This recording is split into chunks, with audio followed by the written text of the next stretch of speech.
Hello and welcome to Oxford Big Questions. Here at Oxford Big Questions, we love exploring the big questions in life and seeing whether the Bible and the Christian message can provide compelling and reliable answers. In the past, we've looked at diverse range of questions as, am I just my brain? Or, can we have Martin Luther King's dream without his faith? But this term is all about asking your biggest questions. Thanks so much to everyone who's already submitted a question. If you're yet to submit one, but we'd love to hear from you, please just click the link in the description after this video and submit your question. And this week's question is, if God is really out there and wants us to believe in him, then why doesn't he just make himself clearer? Hi everyone, my name is Jim Crookes. I serve as a Bible teacher in a church in Northern Ireland, and I also spend a lot of time working with students in Christian unions in campuses throughout Ireland. Now, I've been asked to address the question, if God is really out there, why doesn't he just make himself clearer? If God did in fact give Moses the Ten Commandments, why did he not engrave them in huge letters on the moon? Why has he not stamped the words "made by God" in every cell? Christians assert that God is truthful and good. If that is true, then it would be the duty of a good God to communicate to us in a clear and unambiguous way. But we live in a world that is ambivalent about God's existence. By refusing to give us overwhelming evidence that he does in fact exist, God stands accused of contributing to unbelief. Therefore, it is argued he cannot be good. I'm going to make 4 points in response to that charge. And the first one is that God has revealed himself in reality. The universe signals to us that there is a creator. It may not supply exhaustive evidence, but if we are open to look in the right places, the universe supplies good and sufficient evidence that there is a personal, moral creator. We need only consider the origin of the universe, the fact that it has been fine-tuned to support biological life, and our internal moral sensibilities to encounter that sort of evidence. The fact that that evidence is not utterly overwhelming leads me to my second point. God's purpose is for us to know him. If Christianity is true, then it is a matter of relative indifference to God whether or not people believe that he merely exists. God is interested in a personal, saving relationship with people. He wants us to trust him, know him, and love him.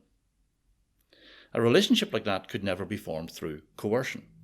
A certain epistemic distance must be put in place so that the creature can exercise free will in how it chooses to respond to its creator. The Danish philosopher Søren Kierkegaard told a parable about a king who fell in love with a poverty-stricken young woman. How was he to know that the girl actually returned his love? The king had to hide a great deal of himself from the girl in order for an authentic person-to-person relationship to form. Now, the argument here is that it is illogical to consider the hiddenness of God in isolation from the purposes of God. My third point is that God has revealed himself in history. The central assertion of Christianity is that God has entered his own universe as a man. In Jesus Christ, God comes close to us. He allows us to find out what God is really like. That required God to enter into space-time. He came to a particular place at a particular time. But he didn't just arrive unannounced. His life really only makes sense when situated within the intellectual framework written into history by God centuries beforehand. The Christian then claims that the Bible has been constructed to allow anyone from any time and any place to encounter God through Jesus Christ. My final point is that we can only encounter God on his terms. The Bible asserts that what we describe as God's hiddenness is partially caused by a problem within us. We have chosen to part company with God, to move away from him, because we simply cannot stand the light of God's moral perfection. We suffer from moral myopia. Having walked away from him morally, we then sit at a distance in a philosopher's armchair and try to reduce the transcendent creator to a mere object within created reality. We try to encounter him as a mere scientific hypothesis that we can evaluate. Now, when you think about it, that is a pretty arrogant attitude to adopt. In Christian thought, we must seek after God with all our hearts. In other words, the whole person, not just the mind, must go on the journey to God.